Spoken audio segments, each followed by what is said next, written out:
இந்த சாப்டரோட ஆரம்பத்திலேயே யூசாங் வந்துட்டு அந்த பிளாக் மார்க்கெட்டுடைய டிக்கெட் வச்சிருக்குன்னு சொல்லியிருப்பான். அந்த இடத்துக்கு இன்வைட் பண்ற எல்லா மெம்பர்ஸும் எந்த ஒரு பொருளை வாங்கணும்னாலும் அவங்க கிட்ட இருக்க அந்த ரியல் மணியை வச்சுதான் வாங்க முடியும். யூசாங் சொன்னது உண்மையா இருந்துச்சுன்னா அந்த இடத்துல தேர்ட் ஃப்ளோர்ல இருக்க பாஸ் மான்ஸ்டரை டிஃபீட் பண்றதுக்கு சில ஐட்டம்ஸை நான் வாங்கணும். பணக்காரங்க மட்டுமே போகக்கூடிய ஒரு சீக்ரெட்டான பிளேஸ்ங்கிறதுனால அந்த இடத்துல பெட்டரான ஐட்டம்ஸ் கிடைக்கிறதுக்கும் சான்சஸ் நிறைய இருக்கு. இதே நேரத்துல நம்ம ஹீரோ அந்த கில்டு ரெப்ரசன்டேட்டிவ் கூட பேசின எல்லாத்தையுமே ரெக்கார்ட் பண்ணிருப்பான்ல, அதுல அந்த டெமானிக் ஹியூமன் வந்த போர்ஷனை மட்டும் எடிட் பண்ணி தூக்கிட்டு அந்த தேர்ட் ஃப்ளோர்ல இருக்க பாஸ் மான்ஸ்டரை நான் சோலோவா டிஃபீட் பண்றேன்னு சொல்லிருப்பான்ல, அந்த பாட்டை அப்லோட் பண்ணி விட்டுறான். எதுக்கு தேவையில்லாம பெரிய பெரிய கில்டு கூட பகைய வளர்த்துக்கணுங்கிறதுக்காக அந்த டெமானிக் ஹியூமன்ஸ் உடைய போர்ஷனை மட்டும் கட் பண்ணிருப்பான். இந்த வீடியோ பார்த்தா மத்த எல்லாருமே பாசிட்டிவ் கமெண்ட்ஸா குவிக்கிறாங்க. இதே நேரத்துல அந்த மாஸ்க்கு பின்னாடி இருக்கிறது யாருன்னு தெரிஞ்சுக்க நினைக்கிறாங்க. அது மட்டும் இல்லாம ஒவ்வொரு பர்சனுமே ஒரு நாளைக்கு ஒரு வீடியோ மட்டும்தான் பார்க்க முடியும். ஆனா ஹீரோ இப்ப அப்லோட் பண்ண அந்த ஒரு வீடியோ 15 மில்லியன்ஸ் வியூஸ் போயிருக்கு. 10,000 வியூஸ்க்கு 100 காயின் வச்சா கூட 50 மில்லியன் வியூஸ்க்கு எனக்கு 5 லட்சம் காயின் கிடைக்கும். ஆனா அதுல டிடக்டபிள் ஃபீன்னு சொல்லிட்டு 90% பிடிச்சிட்டு வெறும் 50,000 காயின் தான் கொடுப்பாங்க. இருந்தாலும் அது ரொம்ப மோசம் கிடையாது. சரி, இந்த டோர்னமெண்ட் எப்போ முடியும்னு தெரியலையேங்கிறப்போதான் ஹீரோ ஆடியன்ஸா அந்த டோர்னமெண்ட்ல தான் இருக்கான்னு தெரிய வருது. மொத்தமா இந்த காம்படிஷன்ல ஃபைட் போடுறதுக்கு 24 காம்படிட்டரை சூஸ் பண்ணிருக்காங்க. இவங்க எல்லாருமே எந்த கேட்டகரியில வருவாங்கன்னா AA ரேங்க்ல இருந்து ஹையர் ரேங்க்ல இருக்கவங்க. எதுக்காக இந்த டோர்னமெண்ட்டை நடத்துறாங்கன்னு பாத்தீங்கன்னா தேர்ட் ஃப்ளோர்ல இருக்க பாஸ் மான்ஸ்டரை டிஃபீட் பண்றதுக்கு எவ்வளவோ ட்ரை பண்ணியும் அவங்களுக்கு மிஞ்சினது என்னமோ தோல்வி மட்டும்தான். இதனால அங்க இருக்க மக்களுங்க கிட்ட இருந்து விமர்சனங்கள் அதிகமா வர ஆரம்பிக்க பெரிய பெரிய கில்லுல இருக்கவங்க ஒன்னு சேர்ந்து இந்த டோர்னமெண்ட்டை நடத்துறாங்க. இதன் மூலியமா எங்க கிட்ட எவ்வளவு ஸ்ட்ராங்கான பிளேயர் இருக்காங்கிறத மக்களுக்கு காட்டுற விதமா எடிட் பண்ணாம லைவ்லயே டெலிகாஸ்ட் பண்றாங்க. இதுக்கு முன்னாடி யூசாங் வந்துட்டு நம்ம ஹீரோ கிட்ட இன் கேஸ் இந்த ஃபைட்டுக்கு நீ அக்செப்ட் பண்ணிக்கிட்டனா இந்த பிளாக் மார்க்கெட் டிக்கெட்டை உனக்கு தரேன் அப்படின்னு சொல்ல, பதிலுக்கு ஹீரோ வந்துட்டு நானே எஃப்ராங்க்ல தான் இருக்கேன், என்னால எப்படி இந்த டோர்னமெண்ட்ல பார்ட்டிசிபேட் பண்ண முடியும்னு கேட்க, அதை பத்தி நீ கவலைப்பட தேவையில்ல, இந்த டோர்னமெண்ட்ல சாம்பியன் ஆகுறவங்களுக்கு 2 சாய்ஸ் கொடுப்பாங்க. அதுல ஒண்ணு நேஷனல் மியூசியம்ல இருக்கக்கூடிய ஒரு டிவைன் ஆர்டிஃபேக்ட கொடுப்பாங்க. இன்னொரு சாய்ஸ் என்னன்னு பார்த்தனா இந்த கேம்ல வின் பண்ண அந்த சாம்பியன் யாராவது ஒரு பிளேயரை சூஸ் பண்ணி அவங்க கூட சண்டை போட முடியும். நான் இந்த டோர்னமெண்ட்ல வின் பண்ணி எல்லாருக்கும் முன்னாடியும் உன்னை நாமினேட் பண்ணி டிஃபீட்டும் பண்ணுவேன் அப்படின்னு சொல்லியிருப்பான். இதே நேரத்துல அந்த டோர்னமெண்ட்ல ஃபைட் போட 2 பேரை காட்டுறாங்க. என்ன, உன்னால அவ்வளவுதான் சண்டை போட முடியுமா, பேசாம ரிட்டையர் ஆயிட. பதிலுக்கு அவனும் ஜோக் பண்ணாத, உன்னை நான் கொல்ல விரும்பல, அதனாலதான் உங்ககிட்ட ஈஸியா சண்டை போட்டுட்டு இருக்கேன் அப்படின்னு சொல்லிட்டு இவங்க 2 பேரும் சண்டை போட்டுட்டு இருக்க இந்த நேரத்துல இவங்களுக்கு பின்னாடி ஆனோபிஸ் மாதிரியான சிலைகள் இவங்களை அட்டாக் பண்ணி தூக்கி எறியுது. இதை யாரு கண்ட்ரோல் பண்றாங்கன்னு பாத்தீங்கன்னா அந்த நேஷனல் மியூசியம்ல ஃபயர் எலமெண்ட்டை யூஸ் பண்ற அந்த ஓல்டு மேனும் சிலைகளை கண்ட்ரோல் பண்ற அந்த லியூரியும் இந்த காம்படிஷன்ல கலந்துக்கிறதுக்காக வந்திருக்காங்க. இவங்கள பார்த்தவங்களும் அவங்க 2 பேருமே அவுட்ஸ்டாண்டிங்கா இருக்காங்க. இந்த 2 பிளேயர்ஸையும் நம்ம ஸ்கவுட் பண்ணிக்கலாமா சீஃப்னு கேட்க, பதிலுக்கு பிளாக் கிளவுட் கில்ட சேர்ந்த மிஸ்டர் ஹாங், இல்ல தேவையில்ல, இந்த இடத்துல என்னுடைய கவனத்தை இழுத்தது ஒருத்த மட்டும்தான், அவன் எபிலிட்டியோட பெர்ஸ்பெக்டிவ் ரொம்ப வைடரா இருக்கு. அதுக்கப்புறம் அந்த பேட்டில் ஃபீல்ட்ல அவங்ககிட்ட இருக்க அந்த கண்ட்ரோல்ஸ், இதுக்கு முன்னாடியே அந்த யூசாங் கிட்ட என்னோட கில்டுல வந்து ஜாயின் பண்ணிக்கோன்னு சொல்லிட்டு ரிக்வெஸ்ட் பண்ணேன். ஆனா எனக்கு இப்ப இன்ட்ரெஸ்ட் இல்லைன்னு சொல்லிட்டு அதை ரெஃப்யூஸ் பண்ணிட்டான். என்னுடைய கில்டு இன்விடேஷனை ஃபர்ஸ்ட் டைமா ரிஜெக்ட் பண்ணது இவன் தான். இந்த வாட்டி அவனை எப்படியாவது என் கில்டுல ஜாயின் பண்ண வச்சிருவேன் அப்படின்னு சொல்ல, அவனுக்கு பின்னாடி வந்த இதே கில்ட சேர்ந்த ட்ரிபிள் ஏ ரேங்க்ல இருக்கக்கூடிய ஜங் டோயுன், என்ன மட்டும் இதுல பார்ட்டிசிபேட் பண்ண வச்சிருந்தீங்கன்னா இங்க இருக்க எல்லா பிளேயருமே வைப் அவுட் பண்ணிருப்பேன். அப்புறம் நீங்க சொன்ன அந்த யூசாங், அவனை என் முன்னாடி மண்டி போட வச்சிருப்பேன். இதை கேட்ட அந்த ஹாங்கும், இந்த பேட்டில பத்தி நீ கவலை பண்ணணும்னு அவசியம் இல்ல, உன்னோட அந்த இன்டர்வியூல நீ கொஞ்சம் ஃபோக்கஸ் பண்ண, ஏன்னா நான் அதுல நிறைய இன்வெஸ்ட் பண்ணிருக்கேன், உனக்கு அது தெரியும்ல, அதை பத்திலாம் நீங்க கவலைப்படாதீங்க, நான் பாத்துக்கிறேன் அப்படின்னு சொல்ல, இவரும் மனசுக்குள்ளேயே இந்த டோயங் வந்துட்டு அடுத்த 3 வருஷத்துல எஸ் ரேங்க அடைஞ்சிருவான், ஏன்னா அவனுடைய கெப்பாசிட்டி எனக்கு நல்லாவே தெரியும், இந்த மாதிரியான ஒரு பர்சனை நாங்க ஸ்கவுட் பண்ணிருக்கோம்னு மத்த கில்டுக்கு தெரிஞ்சா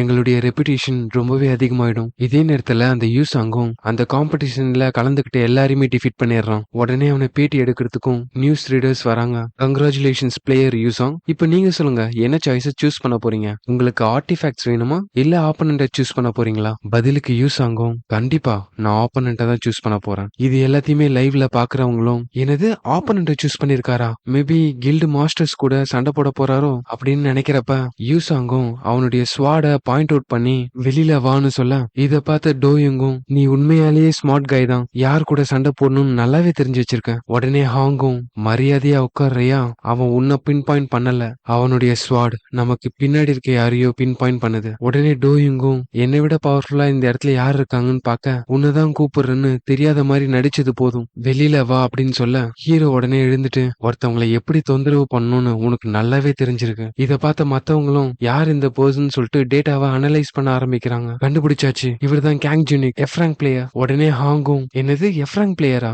ரோஹிங்க எதிர்த்து சண்டை போட்டிருந்தா கூட இவனுக்கு பாப்புலாரிட்டி இன்க்ரீஸ் ஆயிருக்கும். ஆனா இவன் போயும் போயும் எஃப்ராங்க் பிளேயரை போய் சூஸ் பண்ணிருக்கானே, இதனால அவனுக்கு எந்த ஒரு பெனிஃபிட்ஸும் கிடையாது. மேபி இவனை விட ரேங்க் கம்மியா இருக்கவங்கள இவ்வளவு பேர் முன்னாடி புள்ளி பண்ண நினைக்கிறானோ அப்படின்னு நினைக்க, இதே நேரத்துல நம்ம ஹீரோவும் இதுதான் நம்மளுடைய லாஸ்ட் மேட்ச், இதுல நீ தோத்ததுக்கு அப்புறம் திரும்பவும் வந்து என் கூட சேலஞ்ச் பண்ண மாட்டேதானே. பதிலுக்கு யூசாங்கும் நான் தோத்துருவேன்னு நீ கன்ஃபார்மே பண்ணிட்டியா, டோர்னமெண்ட்ல நான் சாம்பியன்ஷிப் வாங்கினதுக்கு அப்புறமா இப்படி நினைக்கிற, உன்னை டிஃபீட் பண்றதுக்காகவே ஒரு நாள் கூட ரெஸ்ட் எடுக்காம கண்டினியூவா ட்ரெயின் பண்ணிட்டு இருக்கேன். இன் கேஸ் உனக்கு அந்த டிக்கெட் வேணும்னா உன்னுடைய முழு பவரோட என் கூட சண்டை போடணும் அப்படின்னு சொல்லிட்டு soul chasing sword art second form with flames சொல்லக்கூடிய ஒரு ஸ்கில் ஆக்டிவேட் பண்றான். பதிலுக்கு நம்ம ஹீரோவும் அவனுடைய ஃபயர் எலிமெண்ட்டை ஆக்டிவேட் பண்ண இங்கேயே இந்த சாப்டரும் முடியுது. நெக்ஸ்ட் சாப்டரோட ஆரம்பத்துல ஹீரோ பண்ண அந்த அட்டாக் அந்த ஸ்டேடியமே உடைச்சிட்டு வெளியில போகுது. இதே நேரத்துல யூசாங்கும் அடிப்பட்ட நிலைமையில இன்னும் எத்தனை ஸ்கில் தான் உங்ககிட்ட வச்சிட்டு இருக்க அப்படின்னு சொல்லிட்டு மயங்கி விழுந்துடுறான். உடனே ஹீரோ கிட்ட வந்துட்டு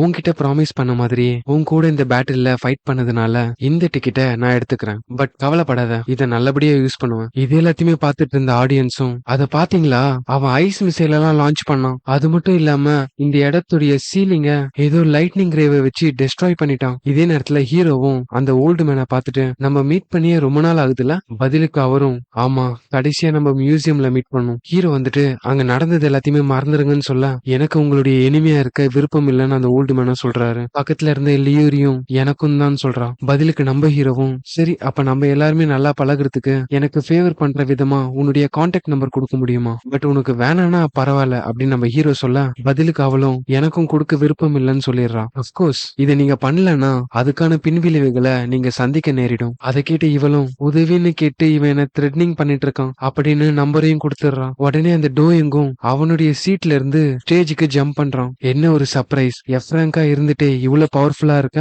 உடனே ஹீரோவும் அவனுடைய ஐ ஆஃப் ட்ரூத் ஆக்டிவேட் பண்ண இவனோட பேர் டோயின், லெவல் 21ல இருக்கான். கிளாஸ் வந்து சூப்பர் ஹியூமனும் யூனிக் எபிலிட்டி பவர் ஆஃப் ஜெயின்ட்னும் இருக்கு. இதை தவிர்த்து சில ஸ்கில்ஸும் இருக்கு. நம்ம ஹீரோ இவனுடைய ஸ்கில்ல காப்பி பண்ணணும்னா இந்த டோயும் அவனுடைய மனசுக்குள்ள ஏதோ ஒரு நோக்கத்தோட தான் இந்த இடத்துக்கு வந்திருக்கான். அது என்னன்னு சொல்லிட்டு நம்ம ஹீரோ கண்டுபிடிச்சிட்டானா அவன்கிட்ட இருக்க ஜெயிண்ட் கிளட்ச்னு சொல்லக்கூடிய ஒரு ஸ்கில்ல நம்ம ஹீரோவால காப்பி பண்ண முடியும். உடனே ஹீரோ வந்துட்டு இவன் ஏதோ நோக்கத்தோட வந்திருக்கான்னு எப்படி இந்த சிஸ்டம்க்கு தெரியும், இது வெறும் ப்ரோக்ராம் தானே அப்படின்னு மனசுக்குள்ள யோசிக்க உடனே டோயிங் வந்துட்டு எதுக்கு என்ன அப்படி பாக்குற, நான் சண்டை போடுறதுக்காக இந்த இடத்துக்கு வரல. பதிலுக்கு இவனும் அப்போ உனக்கு என்ன வேணும் அப்படின்னு கேட்க அது ரொம்ப சிம்பிள் தான், நம்ம ரெண்டு பேருமே ஒரே பிசினஸ்ல இருக்கிறதுனால அப்பப்ப நம்ம ரெண்டு பேரும் பாத்துக்கிற சுச்சுவேஷன் வரும், சோ நம்ம ரெண்டு பேரும் நல்ல கொலிகா இருக்கலாம்னு சொல்லிட்டு ஹேண்ட் ஷேக் பண்ண வர நம்ம ஹீரோவும் இவன் சொல்றது உண்மையான்னு சொல்லிட்டு கண்டுபிடிக்க ஐ ஆஃப் ட்ரூத் ஆக்டிவேட் பண்றான். அப்சல்யூட்லி அவன் சொல்றது பொய்ன்னு தெரிய வருது. இந்த மாதிரியான கம்போஸ்டான ஃபேஸை வச்சிருந்தாலும் இவங்கிட்ட இருந்து வெளிப்படுற அந்த ரேஜும் இன்ஃபீரியாரிட்டியும் என்னால நல்லாவே உணர முடியுது.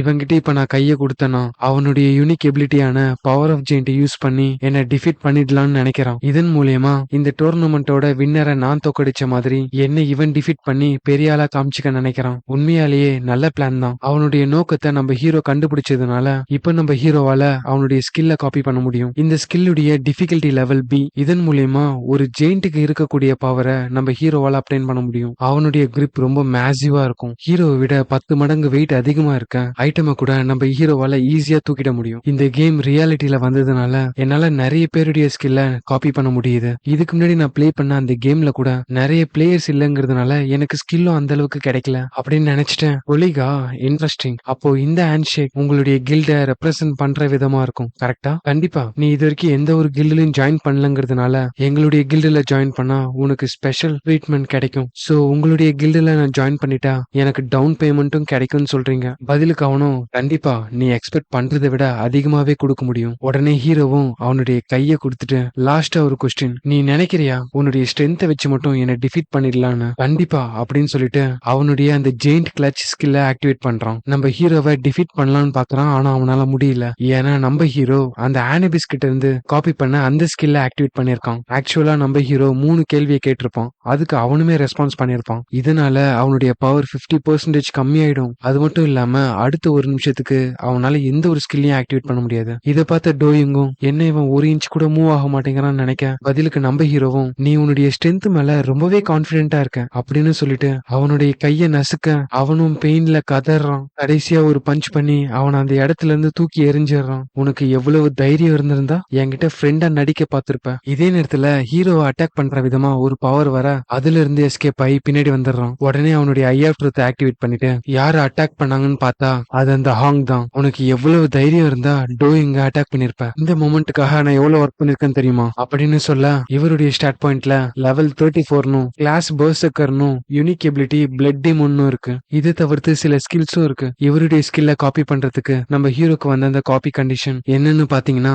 இந்த கில்லுடைய மாஸ்டரான ஹாங் ரொம்பவே பிரைடான ஆளு. அவரை அசிங்கப்படுத்துற விதமா அவருடைய பிரைட டிஸ்ட்ராய் பண்ணிட்டோம்னா அந்த பிளட் டீமன்ங்கிற யூனிக் எபிலிட்டிய நம்ம ஹீரோவால காப்பி பண்ண முடியும். உங்களுடைய கோவம் எனக்கு புரியுது, ஆனா நம்ம சண்டை போட்டே ஆகணுமா? பதிலுக்கு ஹாங்கும் என்ன சண்டை போடக்கூடாதா பயந்துட்டியோ? உடனே நம்ம ஹீரோவும் அதெல்லாம் ஒண்ணும் இல்ல, இதுக்கு முன்னாடி எந்த ஒரு கில்டு மாஸ்டரையும் நான் டெஸ்ட்ராய் பண்ணதில்ல, நீ சொன்னதுக்கு ரிக்ரெட் பண்ணியே ஆவ அப்படின்னு சொல்லிட்டு அவனுடைய யூனிக் எபிலிட்டியான பிளட் டீமனை ஆக்டிவேட் பண்றான். பதிலுக்கு நம்ம ஹீரோவும் பேலைட் ஸ்கில்ல ஆக்டிவேட் பண்ண இது எல்லாத்தையுமே பார்த்துட்டு இருக்க ஆடியன்ஸும் இங்க என்ன நடக்குது என்னால எதையுமே பார்க்க முடியலன்னு சொல்ல, ஹீரோ வந்துட்டு அவனுடைய டேகரை யூஸ் பண்ணி அதை தடுக்கிறான். என்னதான் இவங்க ரெண்டு பேருக்குள்ளயும் லெவல் டிஃபரன்ஸ் இருந்தாலுமே அவங்கிட்ட இருக்க அந்த ரிஃப்ட் ஸ்கில் யூஸ் பண்ணி இவங்க ரெண்டு பேருக்கும் நடுவுல இருக்க அந்த லெவல் டிஃபரன்ஸ குறைச்சிடுறான். இதை பார்த்த அந்த ஹாங்கும் எப்படி இவனால என்னுடைய பிளட் டீமன் ஸ்கில்ல தாக்கு பிடிச்சிட்டு நிக்க முடியுது, இதெல்லாம் இம்பாசிபிள். செகண்ட் ஃப்ளோருடைய பாஸ் மான்ஸ்டரான கொலாசஸை எதிர்த்து சண்டை போட்டவனா எனக்கு ஈக்குவலா இவன் ஸ்டாண்ட் பண்ணிட்டு இருக்கான், என்ன நீ ரொம்பவே வெறுப்பேத்திட்டு இருக்குன்னு சொல்ல,